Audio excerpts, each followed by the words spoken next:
Welcome back, Trailblazers. Before we dive into today's episode, I want to take a moment to talk about a tool that has completely transformed the way I plan and navigate my hikes, AllTrails Plus. As a Trailheads ambassador and the organizer of the Yakima Valley Trekkers, I'm out on the trails a lot. One of my favorite features of AllTrails Plus is the ability to edit and create my own maps. Conditions change, fallen trees, washed out sections, or even a last-minute reroute. And with AllTrails Plus, I can adjust my route on the fly and share it with others so everyone stays informed and safe. AllTrails Plus also gives you offline maps, wrong turn alerts, and 3D trail previews to help you stay on track and make the most of your adventure. And the best part, you can get 30% off an AllTrails Plus membership with my exclusive link in the episode show notes. So whether you're planning your next big trek or just looking for a new trail to explore, AllTrails Plus has you covered. Check it out and let's hit the trail.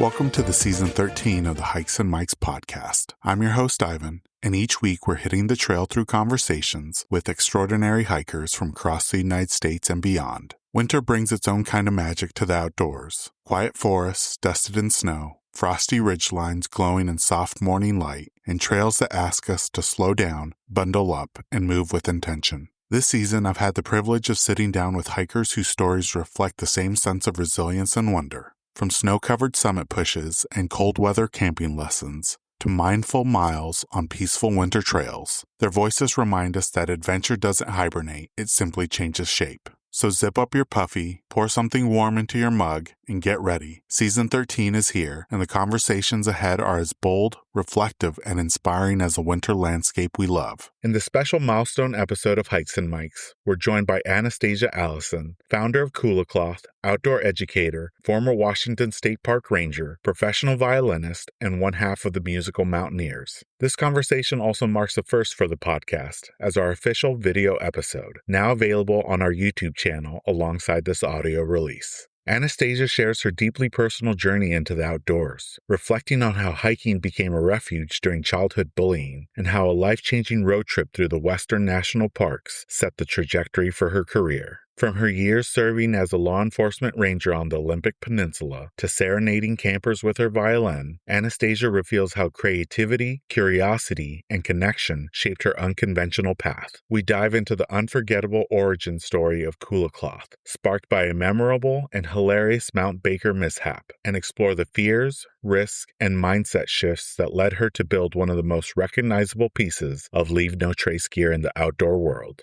Anastasia also opens up about entrepreneurship, personal growth, and redefining confidence both on trail and in life. The conversation expands into the musical Mountaineers, her viral project blending mountaineering, classical music, and breathtaking summit performances, along with powerful reflections on backpacking confidence, outdoor hygiene, presence, joy, and her now legendary daily dance experiment. Without further ado, let's jump into this episode with our guest, Anastasia.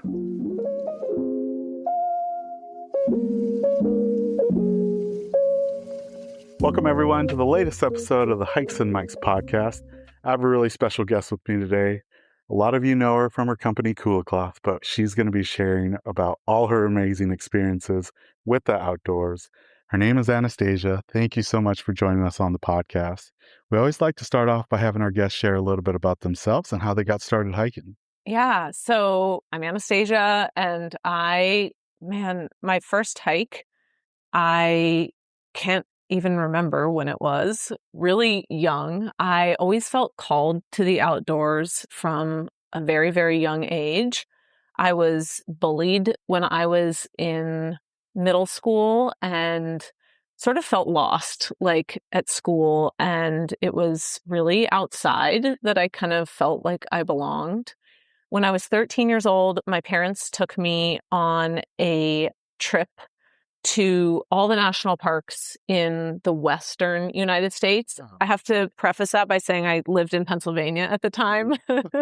So going to Montana and Wyoming was a really big deal. We packed all of our stuff into a minivan and spent a month touring national parks.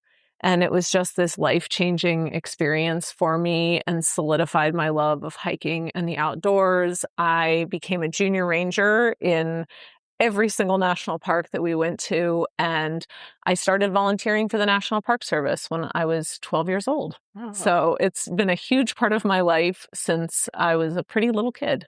And where were you volunteering at which national park? I was a volunteer at a historic site in Pennsylvania called Hopewell Furnace National Historic Site. So it is a tiny little park. It is a historic iron furnace. And what I did there was basically serve as a docent, recreating life in the 1830s, which Whoa. means that, yes, I did wear reproduction clothing, which included a bonnet. And I thought it was very cool. And I got to teach people about what life was like at the furnace. And that's also where this dream of being a park ranger was born, because I got to work with a lot of park rangers, and it was a pretty special experience to have as a kid. I bet. Do you Yeah. have pictures of Oh, you? yeah, I do. Yeah. Me That and a would lot be of awesome. bonnets. Now, you mentioned it, Anastasia, but you have had multiple roles in the outdoor industry, and one of them was being a Washington State park ranger. Yeah. Can you share a little bit about that journey? Yeah. So when I was a kid, my dream was to be a park ranger. And then I went to college and everybody was pre-med. And I feel like I just kind of got distracted. Like I thought maybe I should be pre-med too. And so I went through college as a pre-med student and graduated from college and just sort of had this little bit of a crisis. Like, is this really what I wanted to do? In my senior year, I had worked at a trauma unit. And that experience of working 12-hour shifts in a hospital really made me question, is this something that I want to do for the rest of my life, when my true love was the outdoors? And I was volunteering at the national park one day, and the superintendent came over. I think he could probably tell that I was a little lost, hadn't quite figured out what I wanted to do after college yet. And he came over and said, well, what do you want to do when you graduate college? And I just remember sitting there and I looked out over this beautiful park and thought about the 12 years I had volunteered at this park. And I told him this is what I want to do. And he looked at me kind of stupefied and said, well, why don't you become a park ranger? And it was really funny because it was like, I had sort of maybe squashed that idea for so long. And then all of a sudden, it was just so obvious. Like, why am I not pursuing that? Like, that's what I have always wanted to do. And that day, I went online and started doing research on park ranger law enforcement academies.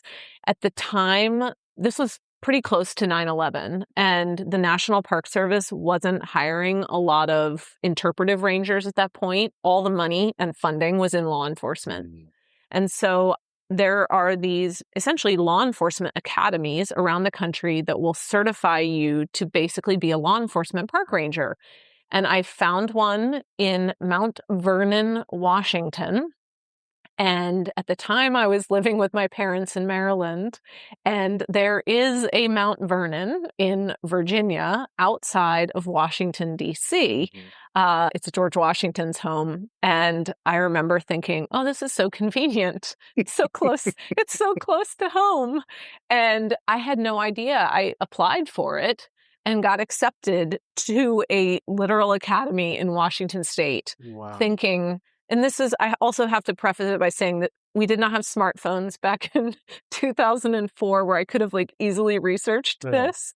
I did figure out my mistake, realize it's in Washington State, dum-dum, not Washington, D.C. Yeah. And I decided I didn't have anything to lose. It sounded like a cool adventure. And I moved out here and went to the Park Ranger Academy in 2004, 2005, and got a job working with Washington State Parks that fall. Wow. Yeah. And which park were you stationed at? I was one of the rangers at Tawana State Park on the Hood Canal. So out on the Olympic Peninsula, beautiful little park built by the Civilian Conservation Corps. And I got to work there for 7.5 years. It was wonderful. And I'm glad you bring that up because one of the things that we loved about doing a deep dive into your career is you had a very special way of quieting down rowdy campsites. I did. You'd go around and play your violin, right? Yeah. How did that kind of come about and how did that start? Well, I've been a violinist since I was 4. So I've always played violin and never really fit into the traditional box of what I was taught a violinist should be. As you grow up as a classically trained violinist, there's like certain career paths. There is be in an orchestra, be a music teacher, be a virtuoso soloist performing at Carnegie Hall. And I never saw myself as any of those. In fact, I got started playing my violin out at the national park when I was a kid, and I would do all these really simple kind of Americana folk tunes, but people really connected to them. And that was my favorite way to play the violin was at the national park. And when I worked at Tawana, I remember thinking one night, there just has to be a better way to connect with my campers and like give them a special experience and then also develop that rapport with them. And so much of law enforcement tends to be responding to things negatively as opposed to kind of proactively creating a relationship with people and making an incident less likely to happen because of the sort of energy you're setting in your campground. And so I just got the idea to start taking my violin around the park, and I would walk from campsite to campsite and I would play them all a song, and people would just love it. And they liked me. People still remember this to this day. On nights when I would perform for the campers, I noticed that folks were way less rowdy. Or if I did have to talk to them about something like, hey, it's after 10 o'clock, like keep it down, they were far more likely to sort of comply with what I was asking them to do. Oh, wow. Yeah. I was That's the amazing. nice lady ranger with the violin. Now, that kind of leads to another endeavor that you've done, and you and your friend Rose are part of the musical Mountaineers. We are. And you do something incredible. So not only do you hike up to these beautiful summits, but you hike up with your equipment and then change into gowns and perform. Yeah. How did that kind of come about?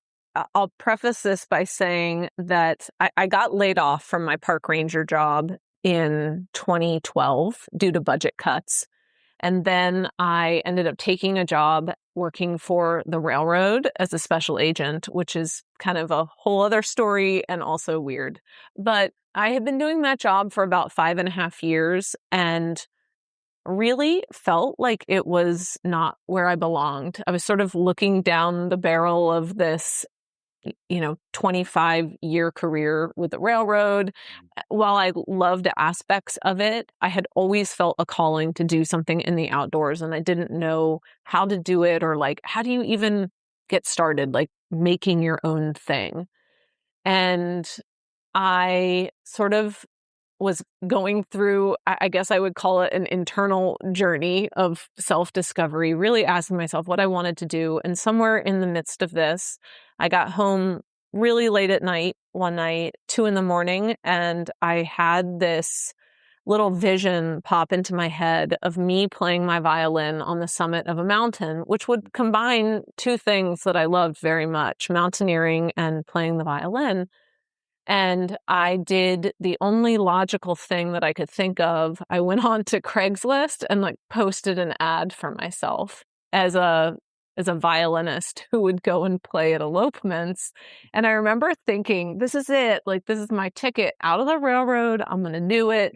And I woke up the next morning, and of course, who is going to hire some creepy violinist from Craigslist to go hike with you at a trailhead, right? Yeah. Like, that's the start of a horror movie.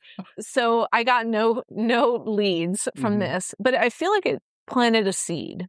Like, it was out there in the universe that I wanted this to happen. And a few months later, I was on my Instagram page, and I had been given a few books written by a hiker named Andrew Skirka. It's called The Ultimate Hiker's Gear Guide. And I just had this idea. I'm going to do a giveaway on my Instagram account. And at the time, I had about 100 Instagram followers, I think 10 of which were my mother, like following me under different accounts. Yeah. So I did this like big giveaway of this book, and one person entered my giveaway. And it was this woman named Rose, who, as it turns out, lives in Bothell, Washington. Mm. And I sent her this book with a little card that just said, "See you on the trails, Rose." And having like no idea what would sort of unfold over the next almost, 8 years now. We ended up months and months later meeting for coffee and realizing that we both shared a dream of bringing our music outside. And we kind of hatched this, at the time, silly plan to carry my violin, and she bought a keyboard. And at the last minute, we said, let's bring gowns. So we just hiked up in the middle of the night to a summit for sunrise, and we played a concert for nobody. And we shared a little video of it, not thinking like there was no, let's do this to get followers. I mean, it was nothing like that. It was just this beautiful thing we had experienced and wanted to share it with people. And a couple weeks later, we were on the news. Really? Yeah, like a journalist hiked with us, and we've since filmed with the BBC, even did a feature on the musical Mountaineers. And we've gotten the coolest part of the musical Mountaineers for me is that we have been invited to play at concerts at Benaroya Hall in downtown Seattle. And these concerts have benefited both the Washington's National Park Fund as well as the Washington Trails Association. So I feel like it's this very full circle moment of being this person who loved parks so much and spent my time playing my violin in parks for park visitors. And now I'm still able to play my violin, but it gives back to parks in, a much bigger way than I was able to before. Wow. And that's really special. And we'll be playing this coming April at Benaroya Hall again to benefit Washington Trails Association. Oh, so make sure to check that out. Yeah. We'll put it in the episode show notes. Yeah. I know if you're not from Washington State, WTA might not mean a lot in your neck of the woods, but the Washington Trail Association is just an absolutely incredible association here in Washington State, not just for outdoors, for hiking, but for conservation, advocacy, truly remarkable. So if you can, make it out because you're going to see an incredible performance. Yeah.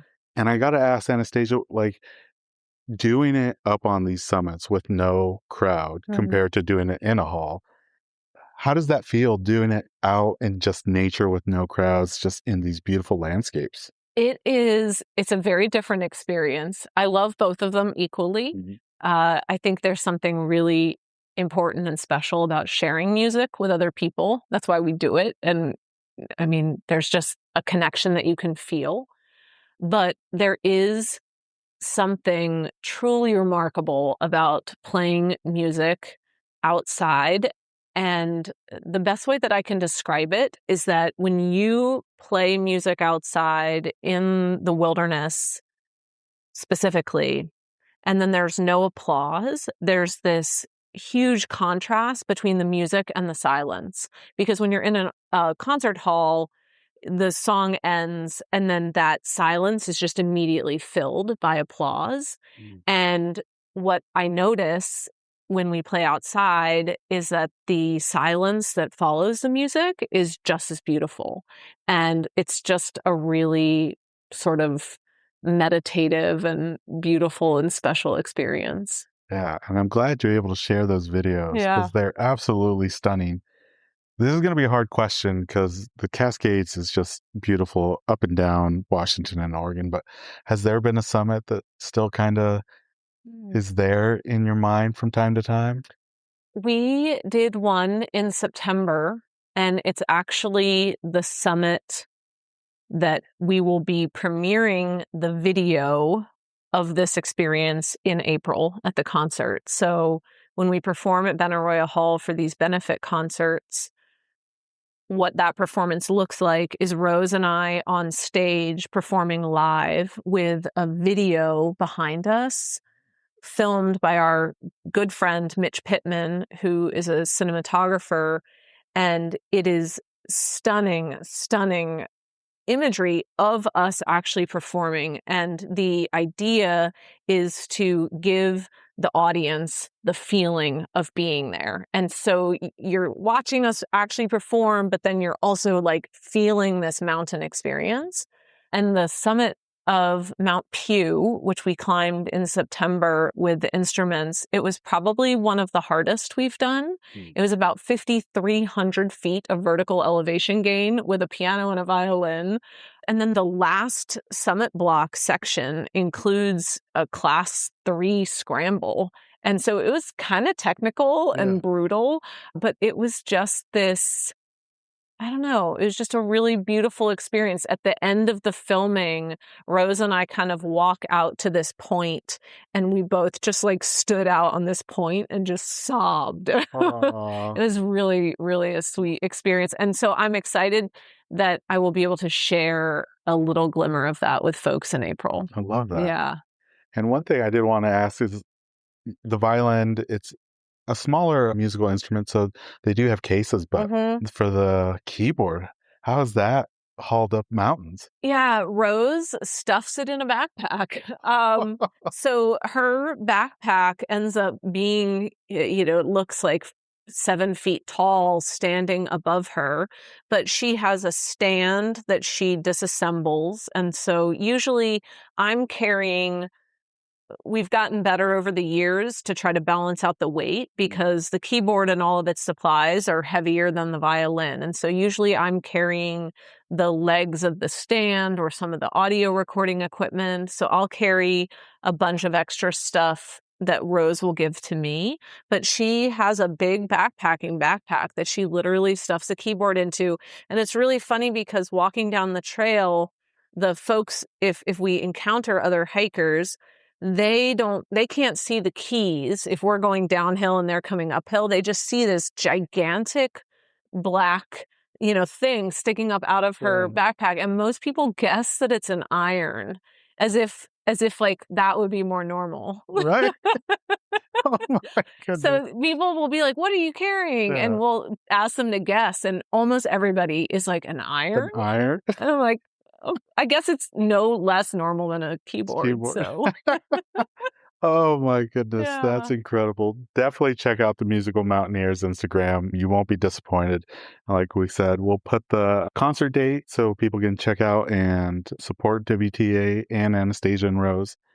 Now, Anastasia, I feel like for a lot of people in the backpacking world, they encountered or knew about you from your company, Kula Cloth, an incredible company. I have a hiking group based out of Yakima, and we did our first backpacking trip last year, and we got a golden permit for the enchantments. Yeah. One of the things I told everybody, I was like, you guys need to invest in Kula Cloth. Oh. Like, you don't want to bring, X amount of toilet paper. Like, the Kula Cloth is the way to go.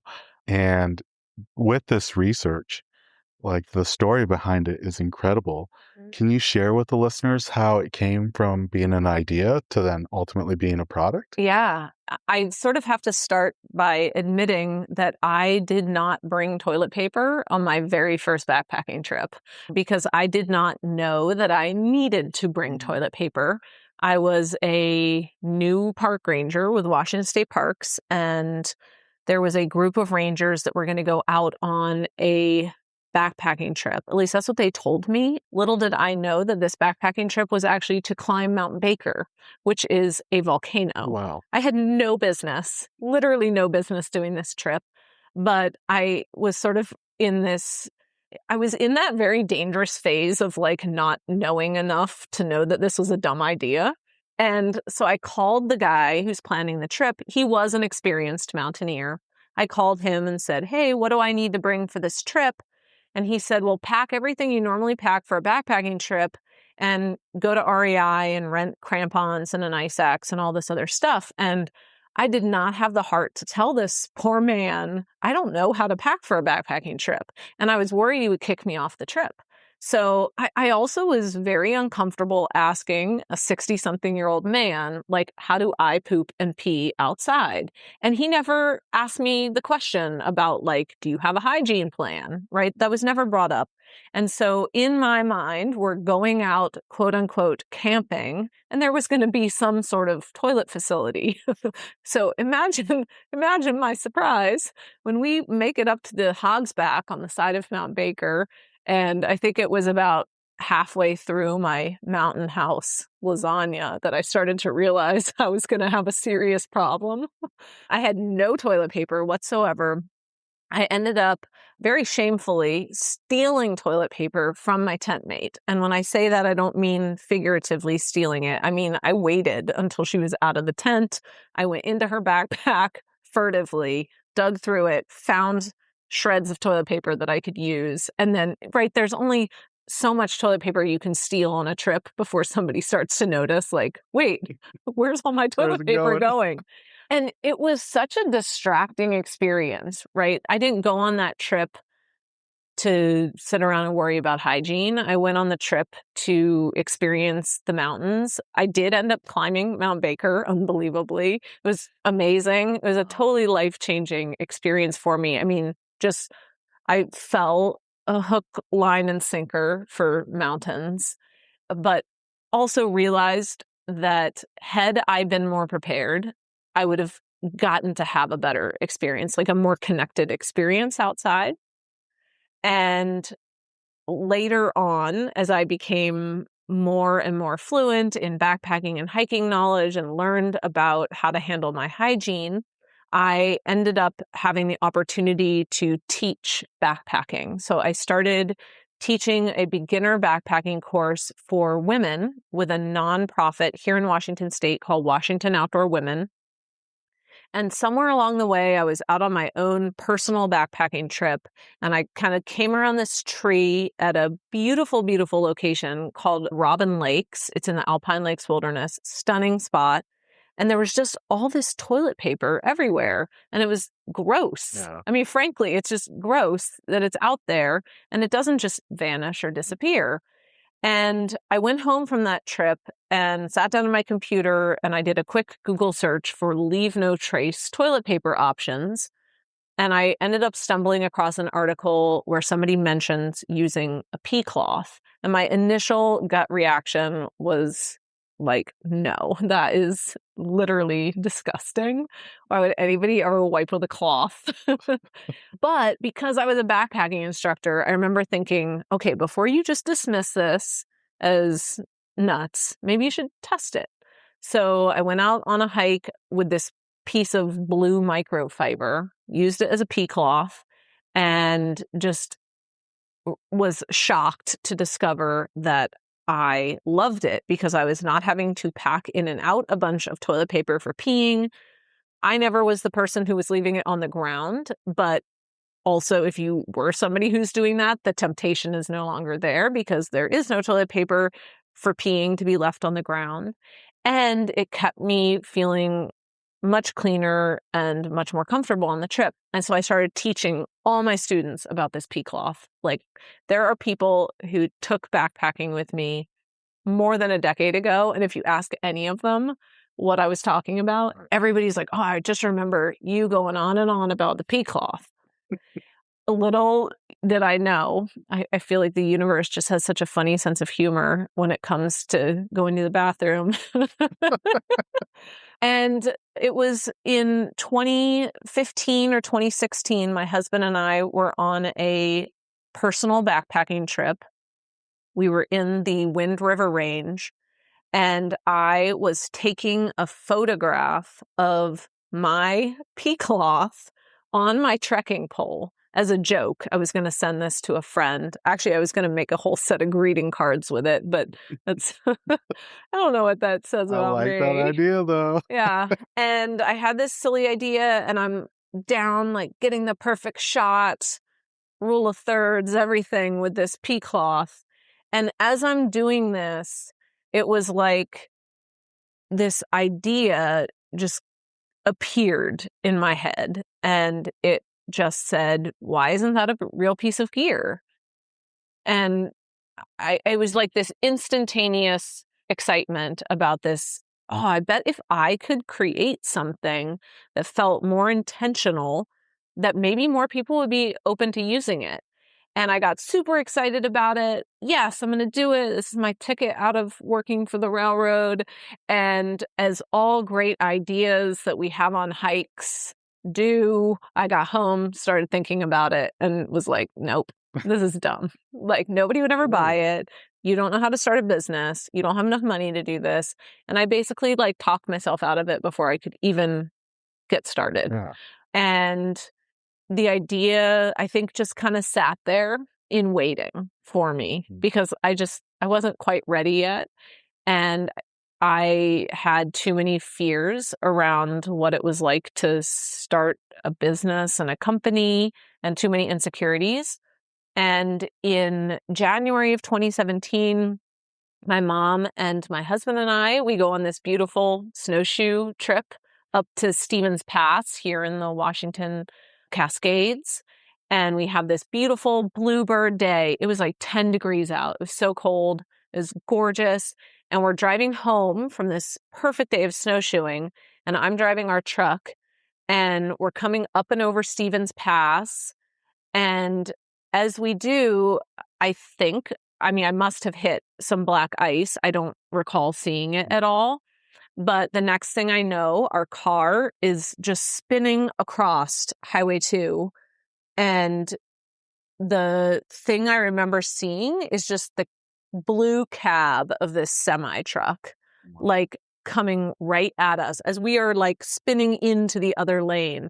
And it was the most surreal, like slow motion experience, but there was no fear there. It was just this weird void. It's hard to describe it. Like everything just was in slow motion. Exactly what you hear about when people talk about this. You're like, oh no, everything actually was in slow motion. Obviously, happy ending to that story because here I am.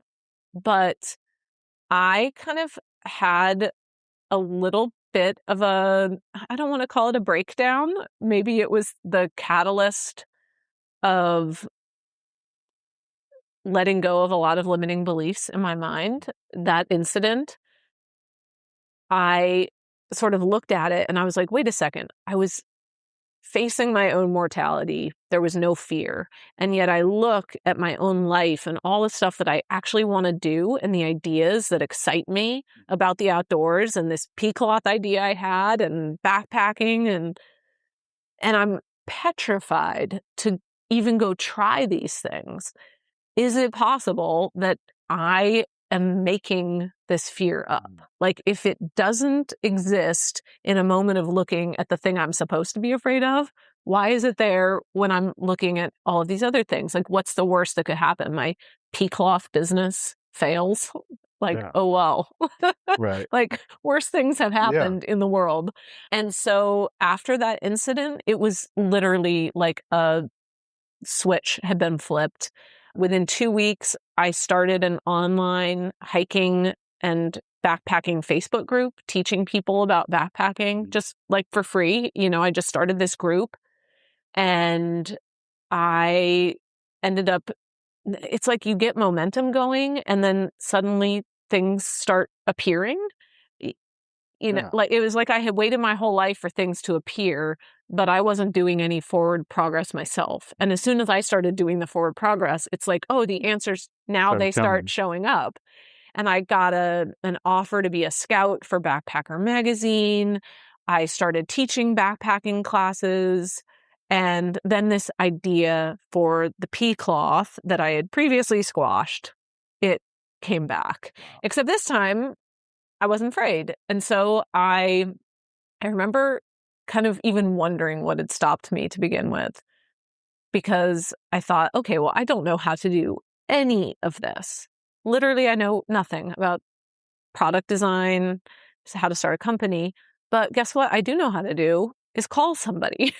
Like, I could call a friend who knows how to sew. Why couldn't I do that? So I did. I called a friend who knew how to sew and I described what I wanted to make. And she said, oh yeah, you need a serger. That's a type of sewing machine. And she said, I have an extra one. I'll loan it to you. So I drive down to her house and I pick up this serger and she shows me how to sew a straight line. And I just started buying fabric and I started calling textile mills. And it was like, from that point, I was just like off to the races. And within a few months, I had kind of a working prototype that I wasn't embarrassed to show people. The first couple ones didn't look like squares. They just looked like blobs of fabric that were sort of blobbed together. I mean, it looked so bad. But pretty soon I had testers trying it, created my own website from scratch, figured out you can Google pretty much anything. Yeah, for sure. And now the company has been around for 8 years. It's my full-time job and it's sold all over the world, and pretty wild that it started in my guest room. Yeah.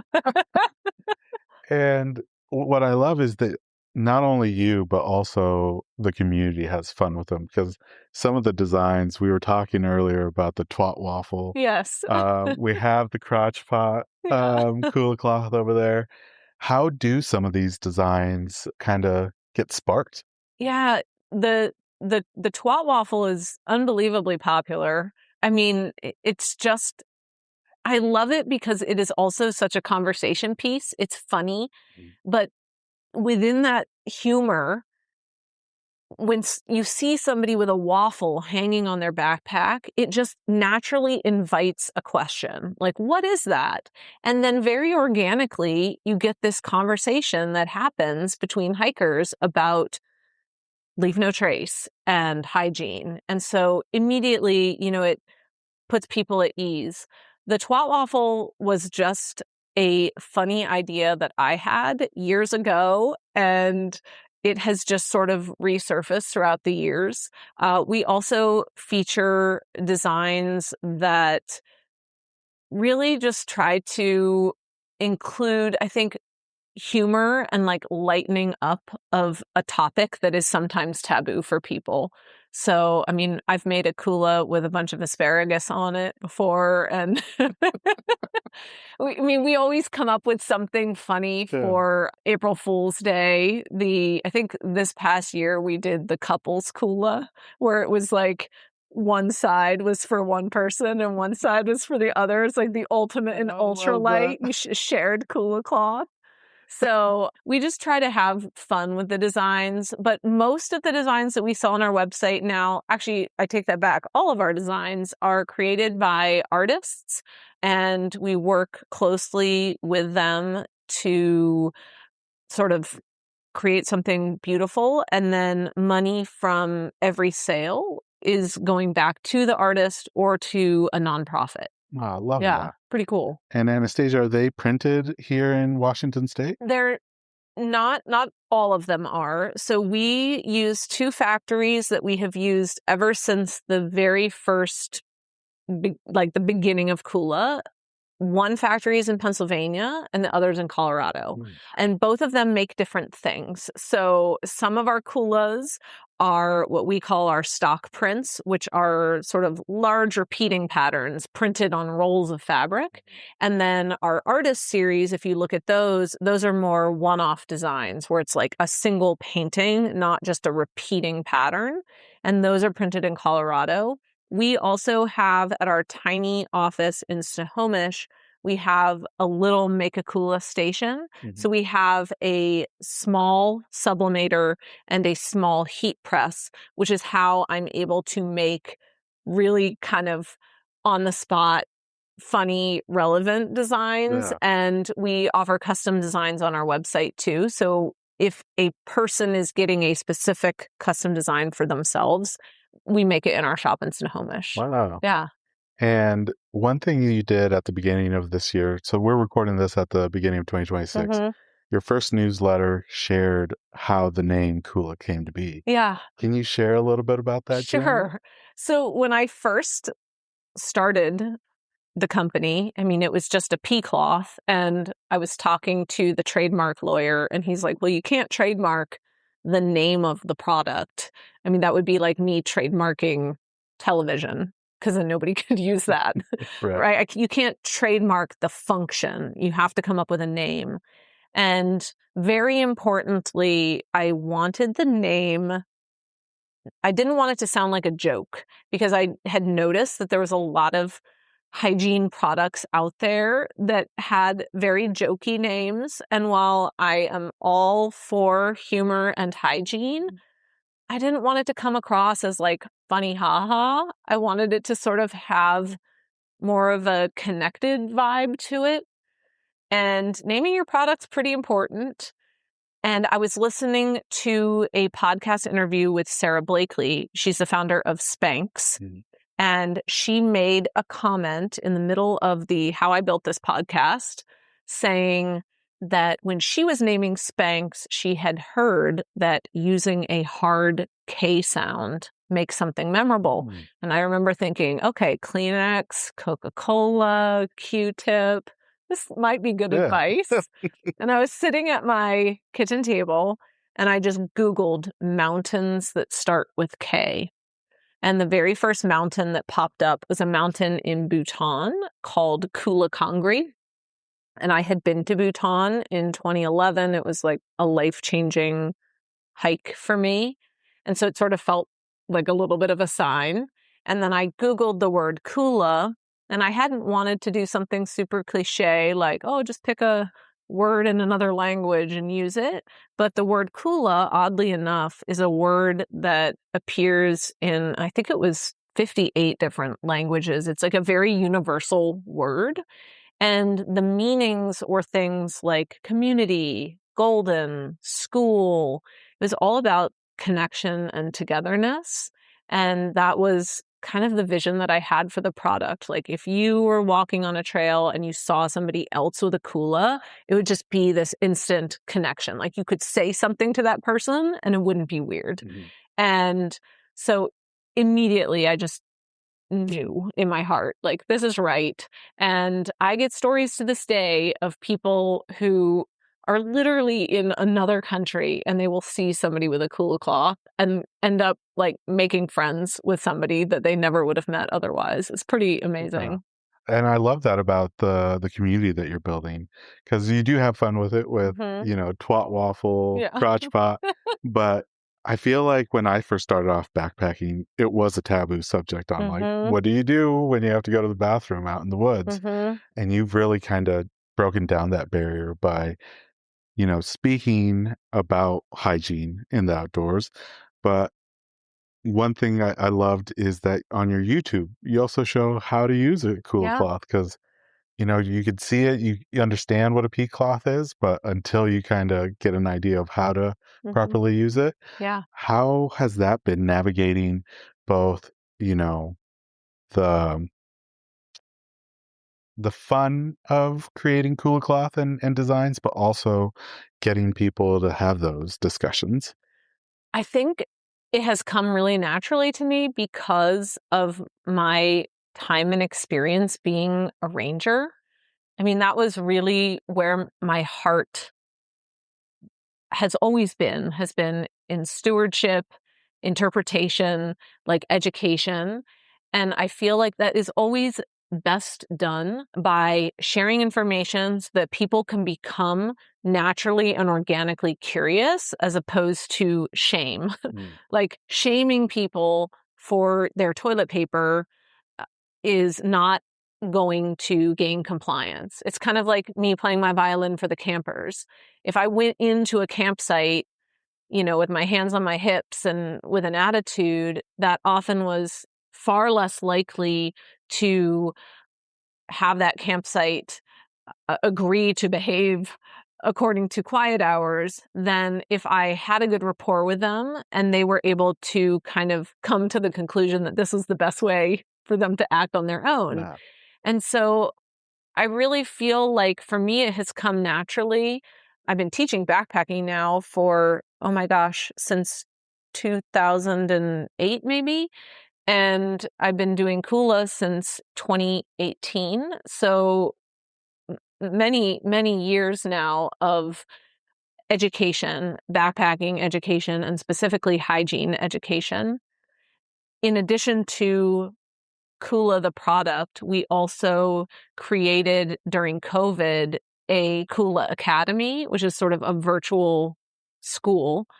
And through that program, we've hosted well over 630 events at this point. A lot of them are virtual educational events. So I have taught, I don't even know how many hygiene classes I have taught at this point, but I have taught them for hikers in the UK. I have taught them for private groups. I have opened it up to hiking communities all over the country. We do a series of classes called Protecting the Places We Love, where we actually partner with Leave No Trace and also with the land management agency that typically oversees a wilderness area, and basically put together a program that is proactively educating people before they even enter into that environment, which as a ranger, the tough part about being a park ranger is that you are so unbelievably understaffed that you are often forced to be reactive. So you're reacting to something that has already happened, been committed, or done. But I'm not a park ranger anymore. And I have this cool platform through a product that is designed for hygiene. And so we're in a unique situation where we can do something innovative and cool and be proactive. So now, before people even go into the enchantments, we could educate them about why it's so important to practice Leave No Trace. And I have to imagine that makes a difference, because each person we teach, they have their own audience too. Whether that it's on social media or not, it doesn't matter. But like, they have a family, they have friends. And when I approach teaching, I approach it from a perspective of empowering people to be leaders. So you now have this information, go forth with it and open up the conversation about hygiene. Like, I can't do that for millions of people, but like collectively, we all can. Yeah. That's pretty cool. Love that. And I love that you sell free love and kind words. And, you've been really generous with educating people and helping out the outdoors community. How did that generosity kind of come about? I feel like there's so much of the online shopping experience that is impersonal. And as I have taken on a role as a business owner, I have discovered that transactions are not fulfilling for me personally, right? Like, that is a metric, and that is a metric that is important to some people. But I think there is a bigger picture metric that is much more important to me. And the Kula Cloth happens to be a way that I can reach people. It's a piece of gear that makes a difference. I hope it gives people a more connected experience when they're outside.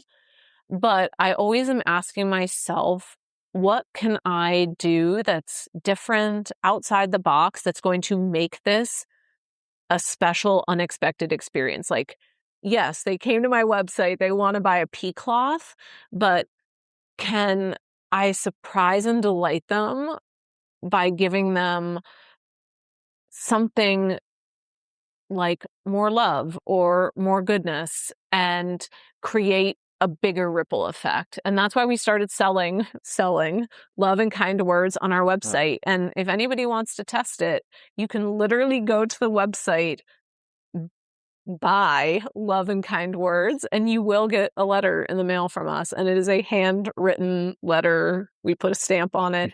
Sometimes if I'm feeling extra, I'll even put a wax seal on the back. Oh, wow. Yeah, I go all out. And, doing the research for this, we came across something else that you're passionate about, and that's your pizza parlor. Yes. Can you share how that kind of came about? Yeah. So the pizza website, this was just a totally different thing. So as I have sort of, again, gone on maybe I'll call it my spiritual pea cloth journey here. I lived a lot of my life not being very present and just being in my mind, creating struggle and different sort of imaginary scenarios and just sort of constantly keeping myself in this place of fear.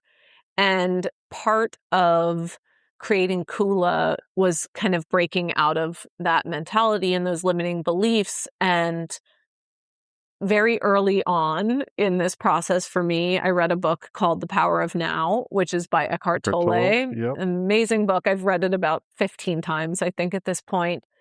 And when you learn about the present moment, it's like the most obvious thing, but it's also something that not many people are even aware of. Like, it's hard to describe it, I guess. But that has been, I think, the one thing that has kept me maybe sane as a business owner as well. It's just like constantly trying to be present with exactly what is right now.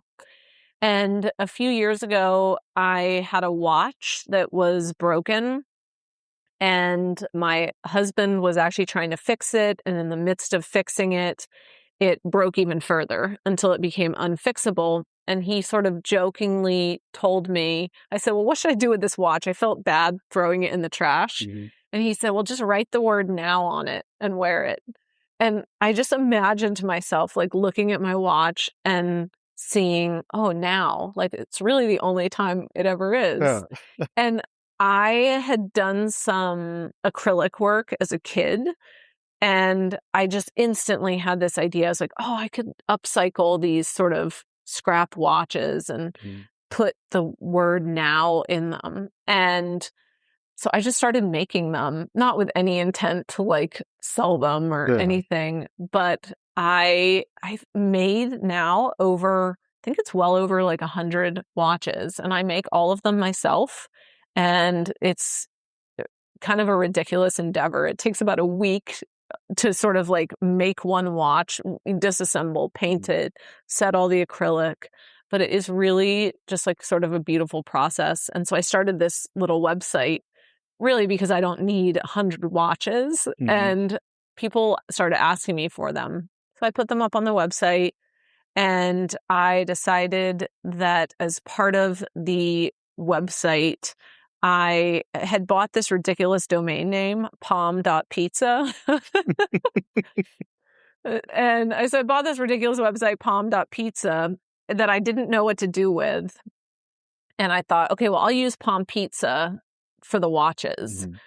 And so I started putting them up there, and I usually ship a few watches every month to folks. And I get messages from people all the time who will take photos of themselves like with their watches, and I hear stories about how it actually does help them. Like they'll be kind of in the midst of like a frenzy or feeling frantic or getting anxious about something, and then they'll look at their watch, and then they just sort of like slow down a little bit. Yeah. Oh, I love that. Yeah, that book that came across my world 2 years ago, and just love it. It's a daily practice. It is. For me, it's really taking that step back and realizing like, okay, what is causing those feelings, those issues, and having that perspective has really changed my life. I feel like it's a book that finds you. Right. I guarantee there are people listening to this episode who are going to be like, somebody has mentioned this book to me before. Maybe this is the sign that I need to read the book. But that's how it was with me. Somebody had mentioned it. It was one of those, you should read this, you should read this, you should read this. And I never read it. Mm-hmm. And then I don't know what it was. It was after my incident on Stevens Pass when the book kind of somehow came back up into my life again. And this time I was ready and I read it. And I've actually gone to see Eckhart Tolle live and listen to him talk. And it was just an amazing experience. It's very awesome. Cool. Now, one thing that you're doing with Palm Pizza that's really remarkable is you literally pay someone's mortgage or rent every 300 orders. How did that portion of Palm Pizza kind of come about? So I had started this website, the POM, the acronym POM. I had started this bought this domain name as a joke, actually, because I told my husband that I was going to pay off our mortgage, and I don't even know why. I had the idea to buy palm.com. Unfortunately, that was not available. But when I looked on Squarespace and I was buying domains, palm.pizza showed up. And I didn't even have an idea of what this website would be, but that's where the palm came from. And I saw palm.pizza and I was like, I didn't even know you could do a .pizza. I mean, that's amazing. So I just bought it. It was $10 or something for the domain name. And because of the origin of the acronym PALM, I thought, well, wouldn't that be kind of cool to figure out like what an average month, like an average mortgage payment or a rent payment would be. And then every certain number of orders I get, and granted, I have not gotten many orders on Palm Pizza. It's very, very tiny. It's literally me making watches and designing some t-shirts. But I figured, you know what, if I just sort of build in this generosity, then when I sort of hit certain benchmarks, I'll just do a random number generator. I feel like it's important for me to include giving in everything that I do. And so that's why that was factored in. I like that. Now, one thing that you've been doing and you've been sharing the journey on your social media is your dance experiment. Yeah. How did that come about and where are you at right now on your journey? So today, I believe, is day 1,829 or 30. So I hit 5 years of consecutive daily dancing on New Year's Day. I started dancing on January 1st of 2021. It was not a New Year's resolution. I just wanted to try it to see what would happen. I think I was just in this kind of phase of needing something new. I had been going on walks and listening to music, and I would find that I would kind of bebop along and, oh, that feels fun. Yeah. And I was always the person who specifically did not dance at weddings. I would be the one who would sort of loudly exclaim to everybody, I don't dance. And I realized that, not surprisingly, all the stuff that I said I couldn't do. Oddly enough, like, go figure. And I wondered, okay, well, if I sort of erase that, what would happen if I started every day? And so I started filming these little videos. I'm honestly really shocked that I even shared it on Instagram because I was super uncomfortable with this whole idea, but I did. And I have been doing it literally every day ever since. And just over a year into doing it, we opened up a group dance experiment through Kula. So that has been going it'll be 4 years on January 9th. We have been hosting a dance party Zoom call literally every single morning of every single day, 365 days a year. We have not missed one. And I mean, I hosted it on Christmas Day.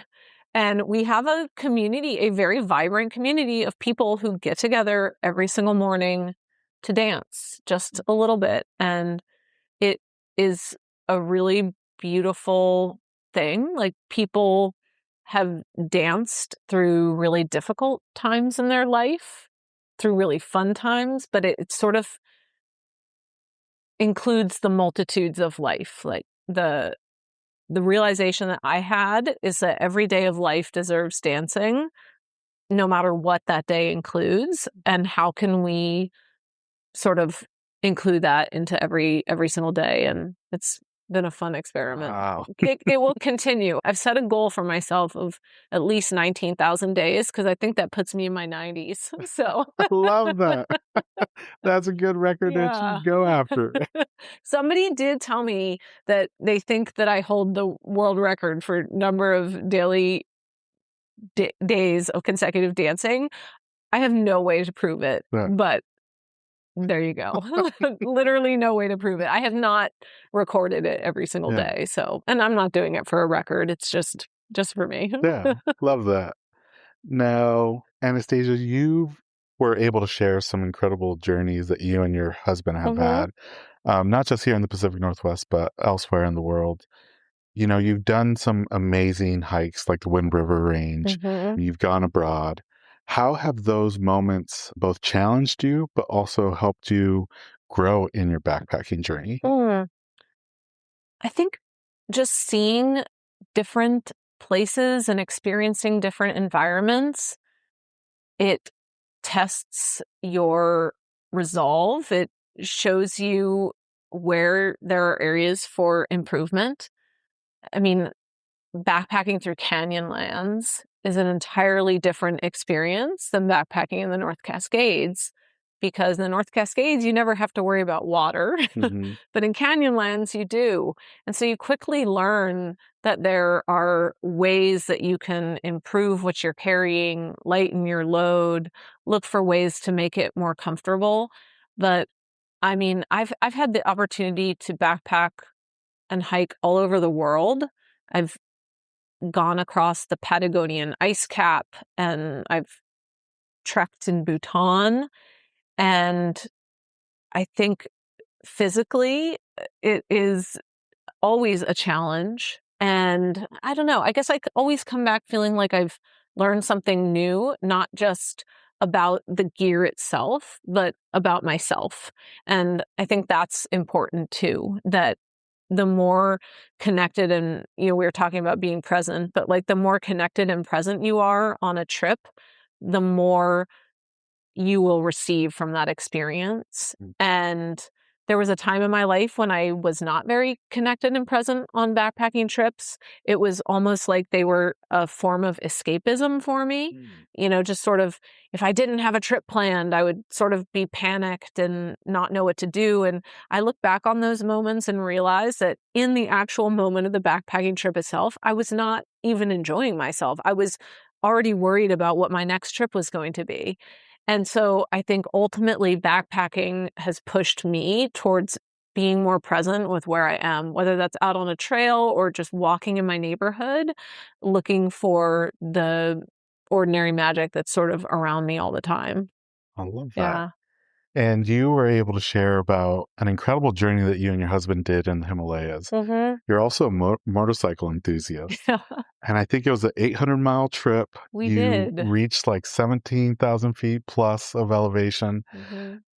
What stands out for that moment? Because I know that must have been a spectacular trip, but has there been any moments that kind of you still catch yourself thinking about? Yeah, I was thinking about it the other day. I had never ridden a motorcycle in India. I've been riding motorcycles off and on for about 20 years. I genuinely believe that we did more 180-degree switchbacks on day one than I ever have in my entire life. Like the roads there were so challenging and they just forced you to be so hyper focused. I feel like here in the US, cruising around, you can sort of zone out and it's this more relaxing experience. In India, it is just a literal free for all everywhere you go. But there were just these magical moments of coming down from these high mountain passes where there's sort of yaks roaming around the hills and you just can't even believe that you're there. Yeah. Aaron and I had talked about going to the Himalayas for a while, and we did this trip for our 10th anniversary. It felt very fitting. It was adventurous and kind of nuts and, maybe ill-advised to ride a motorcycle through some of these nutty roads in India, but it was really fun, and I'm so glad we did it. On one of the last days, we were at this lake called Somariri, and the lake sits at about 15,500 feet. And one of the coolest, like most wild things about our trip is that we were with a guide and a group. Well, we were supposed to be with a group, but the other people in the group bailed. And so Aaron and I, through the unbelievable fortune of like the universe that I cannot describe, we literally got a private tour with a guide, a mechanic, and a driver through India. It was incredible. And so the 5 of us, by the end of this trip, had become really good friends. We had spent almost 14 days together riding 800 miles. And the last day, we made it to this lake up at 15,000 feet, and we didn't want to check into the hotel right away. And we all just sat out by this beautiful lake, and I was dancing out there. We were filming little videos. One of the driver had managed to procure a ukulele from somebody in Ladakh, and Aaron was playing the ukulele, and it was just this kind of like pinch me moment in India. It was really lovely. Wow. Yeah. That's incredible. Anastasia, you've been dropping some amazing gems throughout this podcast episode. And I want to kind of go back to your backpacking confidence building that you give back to the community. Out of all the years that you've been doing it, have you noticed that there's been some common confidence gaps in people? And if so, how would you recommend folks cross those? Yeah. Getting started is just overwhelming, and there is so much information out there that what I've noticed a lot is that folks kind of get this analysis paralysis where they don't know exactly what to do or how to plan it. And as they are attempting to ascertain the sort of vastness of everything that goes into backpacking, they get overwhelmed and don't end up taking those initial steps to even getting started. And when I teach backpackers, which I've been doing for a long time, there's some important things that I always share with people. Number one, I always approach backpacking from the perspective of preparing for everything to go right. There's a lot of backpack training that is very much fear mongering, all the stuff that's going to go wrong. And so you have these people, you're setting them up mentally for like worst case scenario.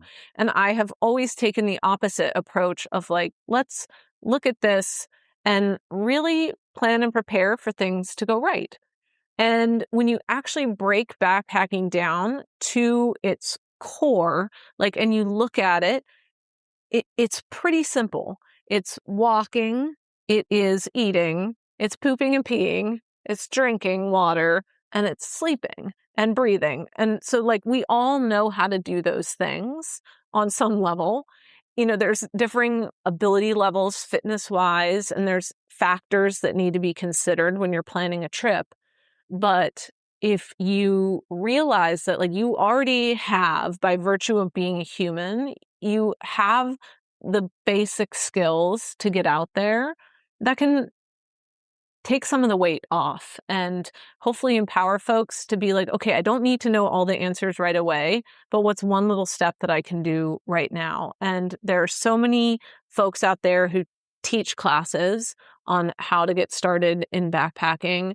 And I think it really just starts with like taking the first step and not being self-aware enough to recognize when you are preventing yourself from like actually heading out there. I think gear is also sometimes a deterrent for folks. It's expensive. It's overwhelming to get started.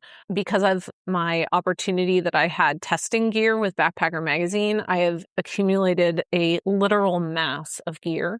And so whenever I teach classes that are here locally in the Pacific Northwest, I always put out the offer to folks that if they want to borrow gear, all they have to do is reach out to me, and I have plenty to loan. But I also encourage folks too, if they don't live in the Pacific Northwest and can't borrow gear from me, there are places out there. Like if you do some research for gear loaner spots in your areas, like there are ways to help get you into the activity that aren't so cost prohibitive. Yeah. And that can definitely be an issue for folks. I think for me, I just started backpacking about 2 years ago. And, you know, there's the ultralight, which is on one end of the price spectrum. $10,000 tent. And then you have the entry level, but then you have to worry about a lot more weight. Yeah, it's like finding a happy medium. And when I got started, I did a lot of things wrong. I went out and bought a bunch of cheap gear and a lot of it broke.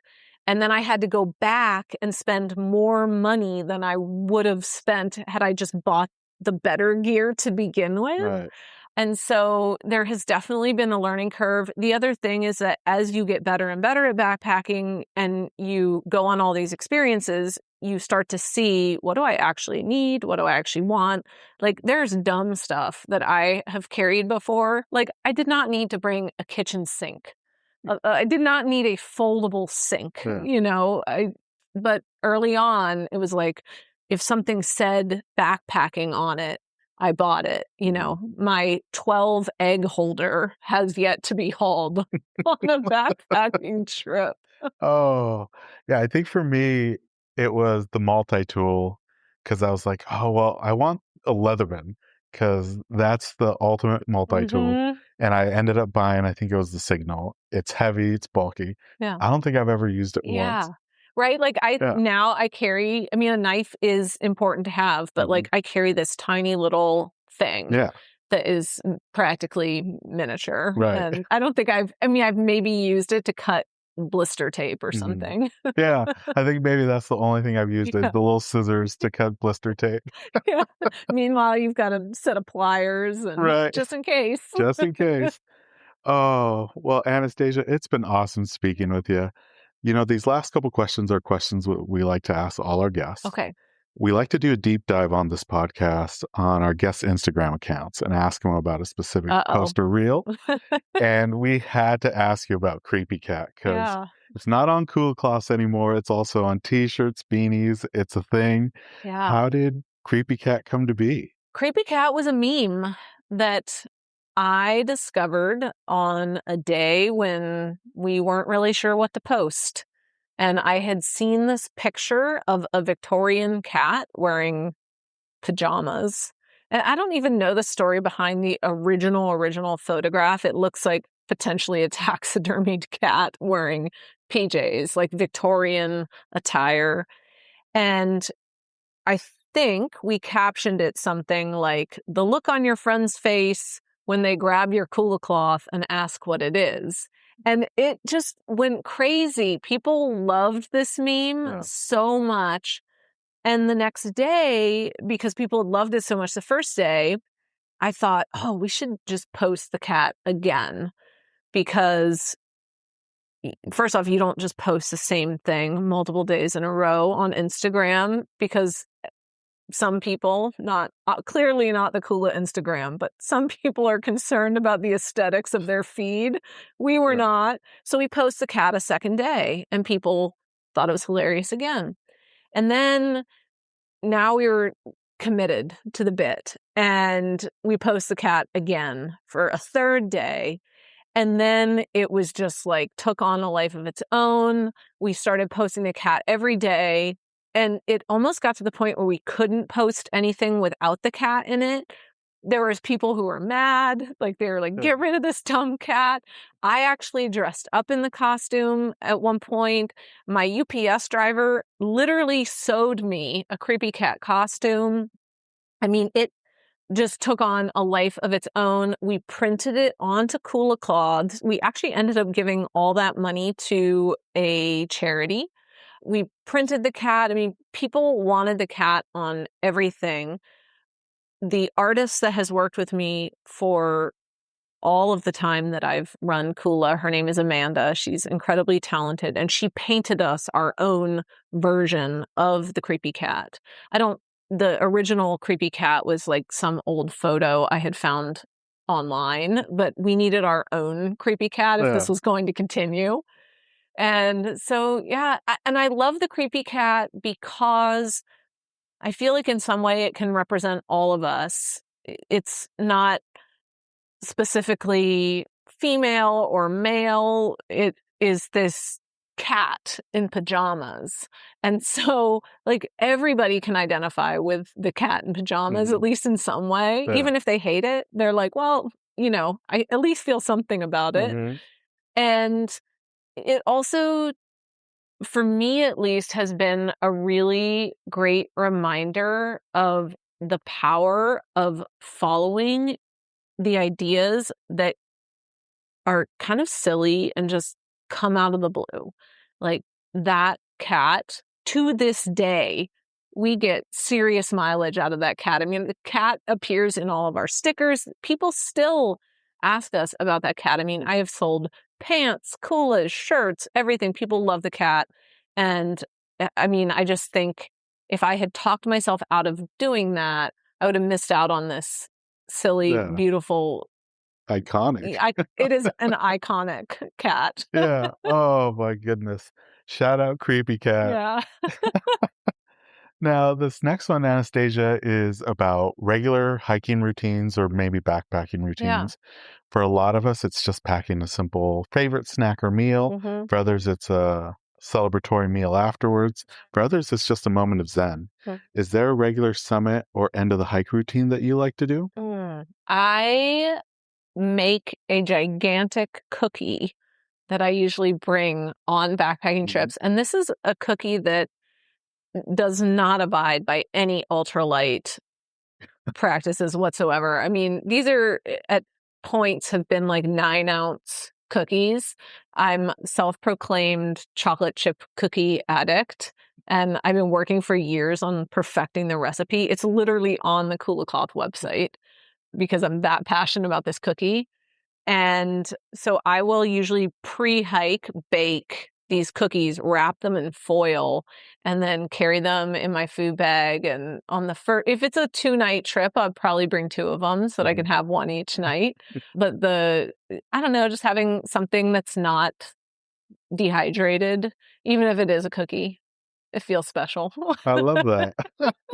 I also dance on my backpacking trips. Okay. So, yeah. End of the day at a summit or just any time I will of day? dance at summits, sunrises, sunsets. Usually just have to find some beautiful flat spot, and I pack my little earbuds so that I don't disturb anybody else. And I've got my music, and I'll just kind of find a spot and dance. And dancing out in nature is even better than, it's just total freedom. Yeah. It's just cool experience. I love both those routines.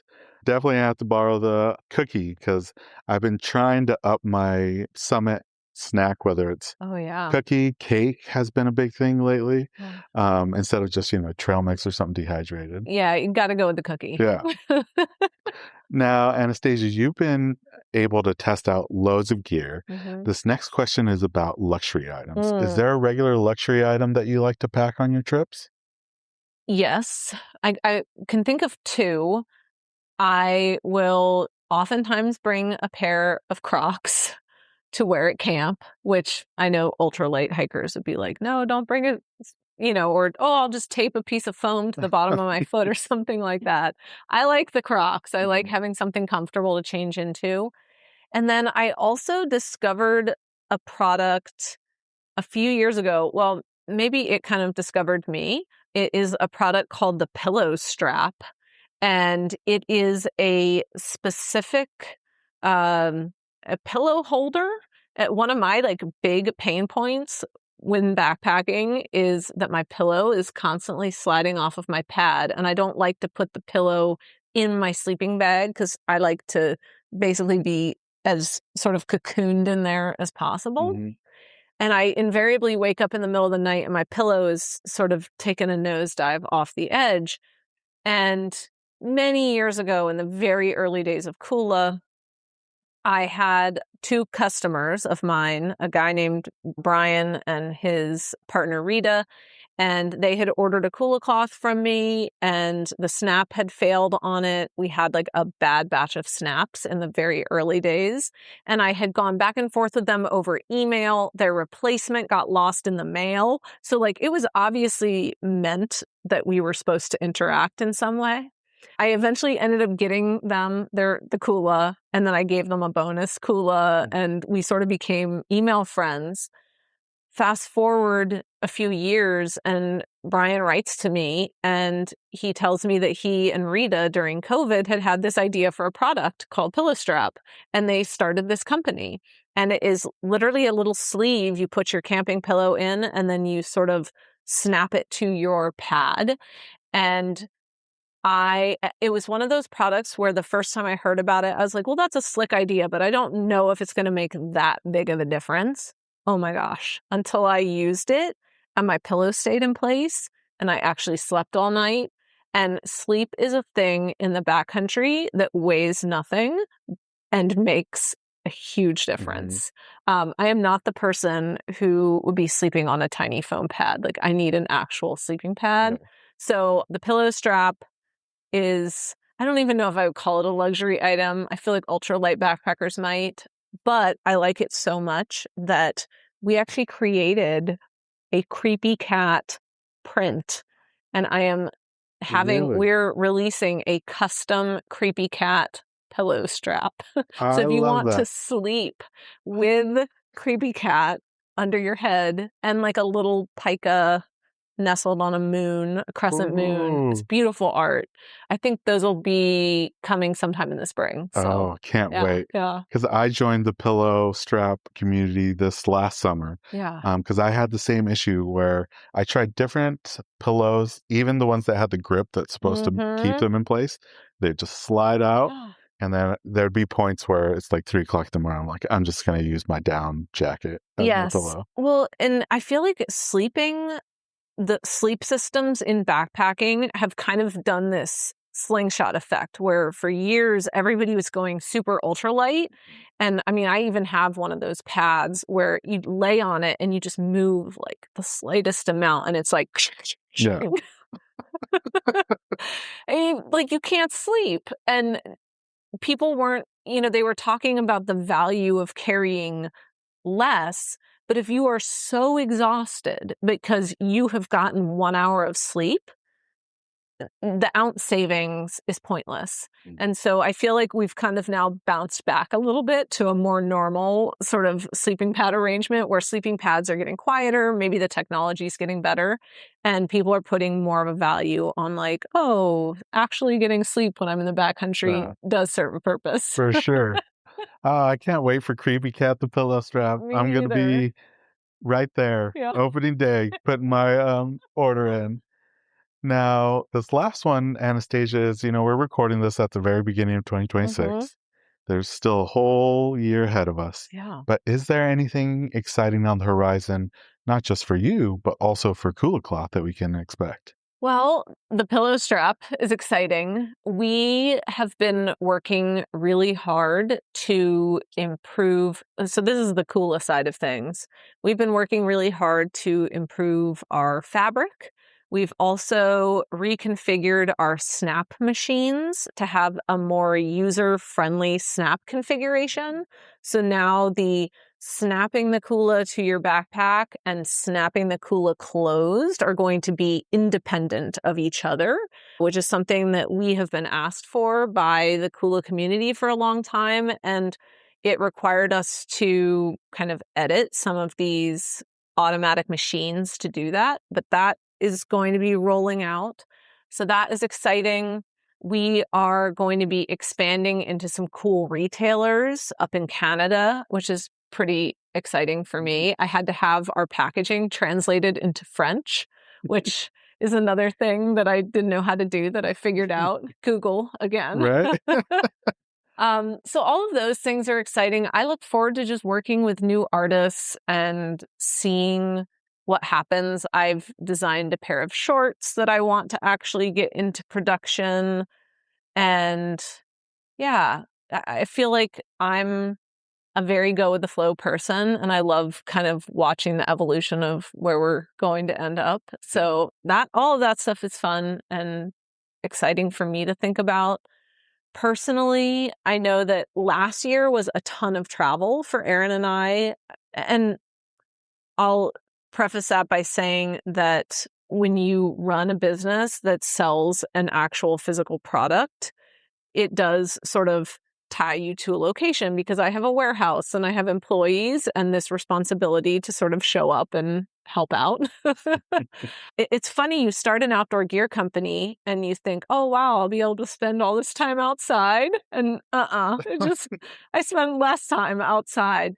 But that's just the phase, it's just sort of, I haven't resisted it. It's just been like, this is where I am right now, and it's really great. And so last year we traveled quite a bit.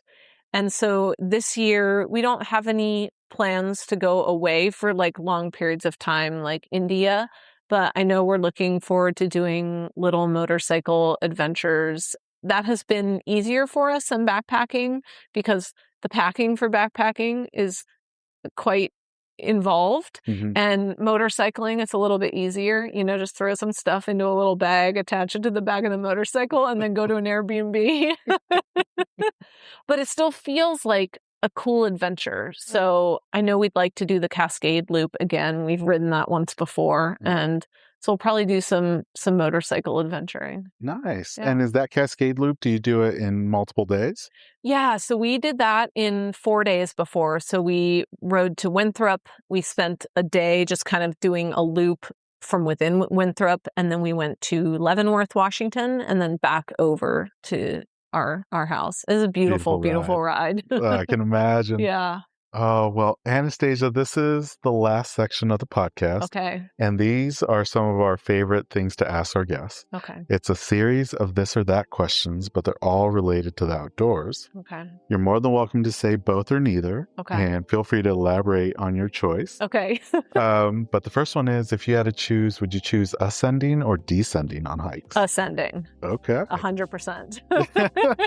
And then this one can be tough for people, but waterfalls or summits? I would say summits, if I'm being honest. Yeah. And then in order to reach those summits, if you had a choice, say you were at the trailhead and there's two different routes. One was straight up, the other one had just a ton of switchbacks. Would you choose switchbacks or straight up? I would probably, I'm thinking of Mailbox Peak and the old trail versus I like the new trail. I think I would do the switchbacks. Okay. I've done both, but I think I like switchbacks. And then our most controversial one, trek poles or freehand? Definitely trekking poles, 100% of the time. And then when it comes to your footwear, are you a traditional hiking boot or trail runners? I'm a trail runner. Trail runner? Yeah. And then this one can be tough, but when it comes to hikes, loop trail or out and back? I like loops. And then you've seen both of these in stunning fashion, so I think this might be hard. But sunset hikes or sunrise hikes? Oh, man. I've done both. I actually, sunrise. I had to pick. Yeah. Okay. And then Washington is known for having both of these in stunning fashion, but spring wildflowers or fall colors? Fall colors. Ooh, okay. Yeah. And then these are new for season 13. Okay. When it comes to your water carrying system, are you a water bottle or water bladder? I am a water bladder person. Okay. I probably get some shade for that. But I actually have been wanting to transition over. I have the Migo water bottle, and I have been wanting to transition over to a holster to try out the water bottle system. I think it would help me actually hydrate more. I think with the bladder, I tend to not know how much water I have left. And sometimes I will not drink enough because I'll be like, oh, I don't want to overdo it and then not have access to water. And then, of course, refilling a water bladder mid-hike, especially on a backpacking trip, is such a pain in the neck. Yeah. So you got to unpack your whole pack. In order to get to it, yep. And then the last one is, and I think you already kind of answered this, but when it comes to summit snacks or drinks, are you hydration or snacking? Definitely snacking. That summit cookie. Yeah, right? There's got to be, it's like a cookie or a burrito. Ooh. I mean, I've carried a full, like I'm talking 1 pound burrito up to the top of a summit, and I will eat it. Yeah. Actually, one of the coolest things I've ever eaten at the summit was carried by Mitch Pittman, the cinematographer for our musical Mountaineers. When we hiked up Mount Pew last September, he had been in Amsterdam 2 days prior and had bought this world famous apple pie and carried, I swear, 4 pounds of apple pie up to the summit of Mount Pew, and we just sat up there and ate the most delicious apple pie ever, and it's such a great memory. I bet it just hits differently. It does. Up there. Oh. Yeah, I feel like, with food, especially too, you can connect it with the moment, and it just makes it, I don't know, everything tastes better when you're outside. Right? Yeah. Well, that was it, Anastasia, for the this or that questions. For folks that want to follow not just you, but Kula Cloth and Musical Mountaineers, where are some of those spaces they can find you online? Yeah, so Kula Cloth, our website is just kulacloth.com. Instagram, it's at Kula Cloth, Kula. My personal Instagram, where I share random weird stuff, is at Anastasia.Allison. And I also write a Substack called The Kula Diaries, where I sort of share random stuff that I've experienced being an outdoor company founder. And that you can find on the Kula Cloth website as well. Just look for The Kula Diaries. Awesome. Yeah. And we'll be sure to put those in the episode show notes so people can follow along. Anastasia, it has been awesome speaking with you. It's been really fun. And I can't wait to see what this year brings, not just to you, but Kula Cloth and everything that you're doing. You have honestly made a huge impact in the community, and I can't thank you enough for what you do, not just for Washington State, but just the outdoor community. Thank you so much. You're welcome. And that brings us to the end of this episode alongside Anastasia. We extend a heartfelt thanks to her for joining us on the podcast. Be sure to follow her on Instagram at Anastasia.Allison, as well as at Kula Cloth. And for more, be sure to check out the episode show notes. This episode of Hikes and Mics was produced by Jordan Smith. Be sure to follow her adventures on Instagram at jordan.journeys. New episodes will drop every Monday throughout the winter hiking season, with the occasional Friday bonus episodes along the way. To make sure you never miss out a moment of these inspiring trail stories, hit that follow or subscribe button. Your support truly keeps the community going through every season. Don't forget to connect with us on Instagram at Hikes and Mics. That's where you'll find behind-the-scenes episode visuals, my own winter hiking adventures, and plenty more to keep the cold weather stoke alive. As we wrap up today's journey, remember, even when the trails are quiet and the mountains are blanketed in snow, the spirit of adventure is still very much alive. So tread those happy trails, stay warm out there, and keep exploring. Until next time, my fellow hikers, happy hiking. This episode's music was created by Ketsa. Follow along with him on Instagram at Ketsa Music. This episode is brought to you by Ursa Minor Outfitters. Folks, I'm absolutely in love with my loon mug. It's handmade, it's an absolute piece of art. Whether it's at the office or at the house, people keep asking to check it out. If you're not a loon fan, they also have other beautiful mugs for wildlife fans of moose, bears, and eagles. They specialize in products highlighting the outdoors and local pride through quality design by local artists. They've even started expanding into items beyond mugs, like apparel, dog accessories, and soon candles and more. They also try to partner and highlight other small businesses, and in some cases, forego profits in lieu of charitable giving to help their community, such as the dog rescue. So check them out, UrsaMinorOutfitters.com, and enter promo code HikesMikes10 at checkout to receive 10% off your order. And for our four-legged hiking partners, they also have a portable silicone dog bowl and also a sweet over-the-collar dog bandana. Go check them out, UrsaMinorOutfitters.com, and don't forget to enter promo code HikesMikes10 at checkout to receive 10% off your order.